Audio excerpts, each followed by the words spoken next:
We are live. Good morning. Is this the weirdest lighting ever? It's killing me. Good morning. I'm Jane.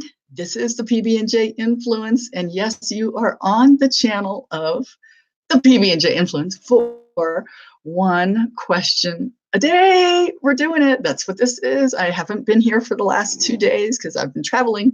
And obviously, I am not coming to you from sunny Dallas today. I am at the Sierra Nevada Lodge in Mammoth Lakes, California. Pretty cool. Like the weather is beautiful. This room is huge, actually, that I'm in, and it looks like it's really a hokey room, like rundown, super old. But it's actually quite nice, but the lighting just makes this look absolutely horrible. But I wanted to show you that it's 6:18 in the morning. It actually looks like it's like practically broad daylight here. It doesn't look like that when I look out there, but for some reason on this thing, it's looking like it's the middle of the day. And yeah, so I'm doing this live for you.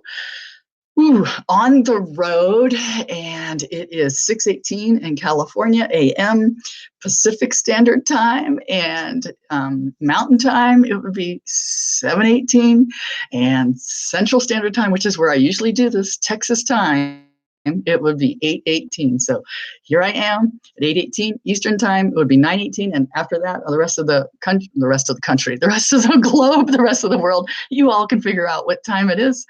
Anyway, I'm here and I am doing this thing. And you know what it is? It's like 40 something degrees outside right now.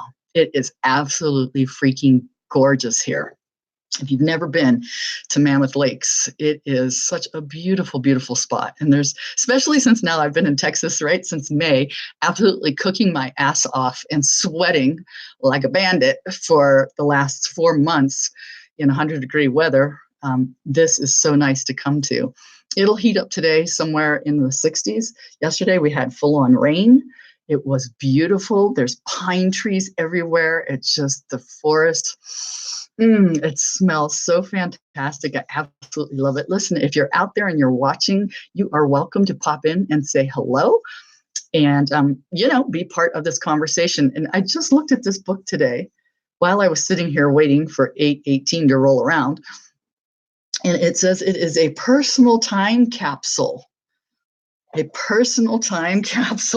questions and answers. And that's what we're doing. We are actually going to answer what we do every day, answer one question a day. And sometimes the questions are like kind of bogus. Or like, really, like this doesn't even require any thought. But what I try to do is to help take this a little bit deeper and dig up some stuff that we wouldn't normally want to think about or talk about. And sorry, you guys, I just rolled out of bed, literally just rolled out of the bed, which is right there, and set up my computer to do this. I wanted to do this, by the way, by the fireplace. There's a fantastic, huge fireplace in here. Doesn't work. Can you believe it? So that would have looked really cool, but instead I'm just here with this bike and that little, that's part of the lodge, I think, right out there, and these beautiful beige curtains over here. So yeah, this is not my bike. This is my friend's bike who is going to be riding 100 miles here on Saturday. Freaking amazing. 100 miles in what altitude? I don't know where we're at, like 6,000 feet. And he will make ascents he'll do like climbs, you add them all together, it'll be another 6,000 feet worth of climbing over 100 miles. Crazy. Guess he has an early death wish. All right. I'm going to read the question. Let's get to this stuff right now. I hope the internet's working. You never know. If it's not, so sorry. Okay, here we go. Question of the day, and it's September 6th, right? Whom would you want to be stranded on a deserted island? Is that like not the oldest question in the book? Not this book, like the book of life. Wow, who would you want to be stranded on a deserted island with? All right, now we really need to think about this. And why would you want to be stranded with this choice? Oh, deserted island. All right, we got to think of our basic human needs. Is there food on the island? That's my main concern. Forget who might be stuck on the island with me. I need to know, is there food being provided? We're going to assume that yes, there is food being provided, like, bananas and coconuts. And we're going to be vegetarians real fast, huh? Whew. What else? God, I hope there's vegetables growing. What do you eat on a deserted island? What did Tom Hanks eat in Castaway? Anybody? Did they ever show him eating? I can't remember. What do you eat? I guess you just eat a lot of papaya or something. I don't know. Yeah, you're going to eat a lot of fruit. Okay. So, assuming that my food needs were met, I need somebody that can help me maybe build a shelter, but I think I could do that all on my own. So I don't necessarily need somebody. This is interesting. Who would you want to be stuck on a deserted island with? Now, I'm not going to pick somebody like Brad Pitt because, did my lighting just change? There we go. I'm not going to pick somebody like Brad Pitt because I really don't know him. And although that sounds like a great idea, I might really not like him after about 3 days, and there I am stuck on the island with him. I can't think of anybody in significant power. I guess if you pick someone, are we allowed to have cell phones with us? See, when they thought of this question way back in the day, people didn't have cell phones. We have cell phones now. This would be like easy, right? Stuck on a deserted island, you just whip out your front. Wait, there's no cell service there, right? Because we are out in the middle of nowhere, like past Fiji. There's just nothing out there. I don't know. Well, if you all have any comments about who you'd like to be stuck on an island with, I know what guys would probably pick, some really hot chick. Well, not all guys. If that's not your sexual preference, you would not pick some hot chick. You may pick some hot guy, right? And I guess you would think I would pick some hot guy too. And so, yeah, I would pick my significant other. Hands down. I would want to pick the person that I am craziest about and feel most comfortable with and most protected by. That would be my SO for sure. Yeah, that would be. And it really didn't take me this long to think of that. I just wanted to make sure that I thought of all the surrounding factors that go with it. Because, if you thought about like, well, shoot, I want to get rescued. Or what if we had a plane down? I don't know. Would I want that person to be a pilot? Would I want somebody that's extremely entertaining or somebody that's has a lot of ingenuity, right? Survival skills. That would be good. Somebody with survival skills if you're stuck on a deserted island. It's not like you're just stuck on this island with a 6-pack of beer and it's just going to be fun because you're really not staying there for a long time. Or are we staying there for a long time, or are we getting off this island? How long are we going to be on the island for? There's way too many questions. So I think what this question boils down to is, if you were left here on the planet, who do you want to be around most all the time? That's what it gets down to. Who are you happiest being around all the time? And I could answer that also and say, worst case scenario, I would be fine stuck on a deserted island by myself.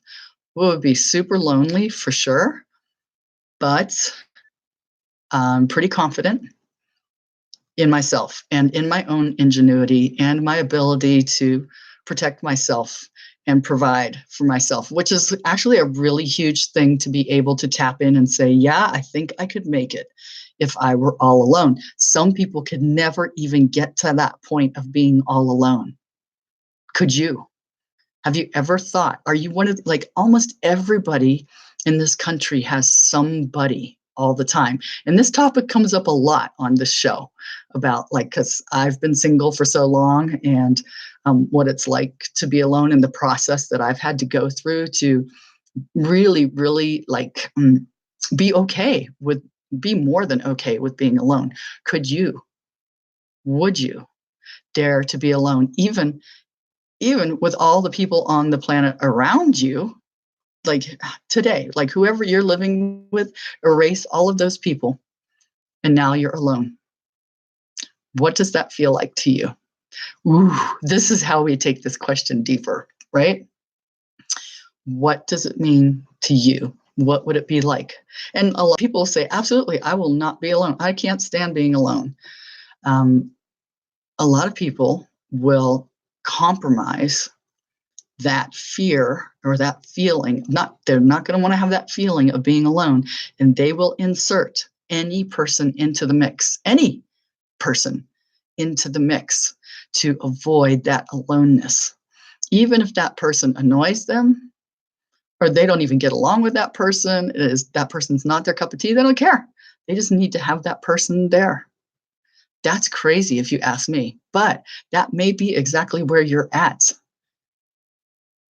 For me, if I were talking to you and you were saying that's where you're at and you don't care, you just have anybody with you, I would dive into that conversation and go really deep and go, okay, what does it really mean to be alone? And let's take it all the way back. Let's go as far back as you can remember. And was there a starting point for that scary aloneness feeling? Like, okay, for me, I've never been left physically alone ever, until I was divorced from my second marriage.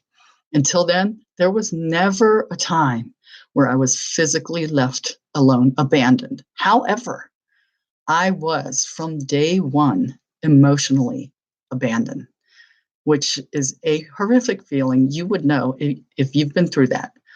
And it gives you abandonment issues. And I'll be the first one to tell you I've got abandonment issues. However, I know I do. And so I have spent tons and tons and tons and tons of time working on it, which, by the way, there's a really good book, and I don't know the author's name. It's a woman, and the book is called Attached. It talks about human attachment issues. Not issues, it's how we go about bonding to other people.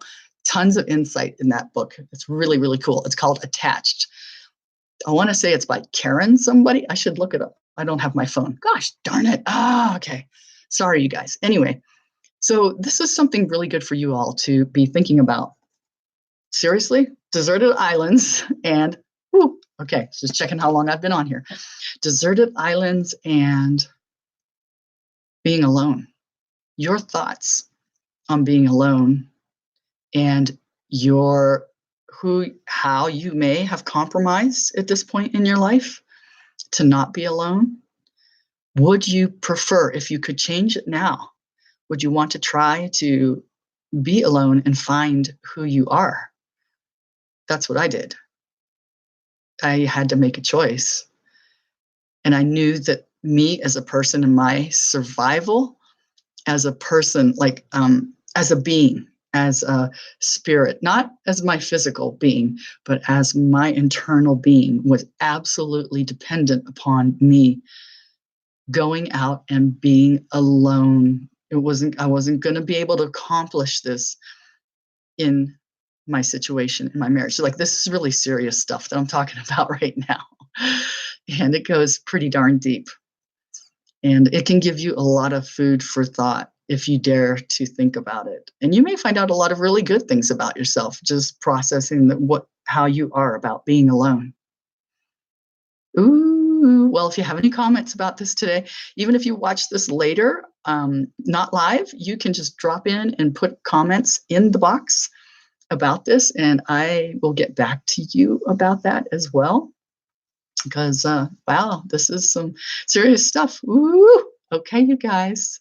Have a fantastic day. Thank you so much for joining me. Thanks. Here I was coming to you live, and it's kind of getting sunny out there now. Mammoth, California. Yeah, it's going to be a really nice day. Woohoo! All right, bye for now.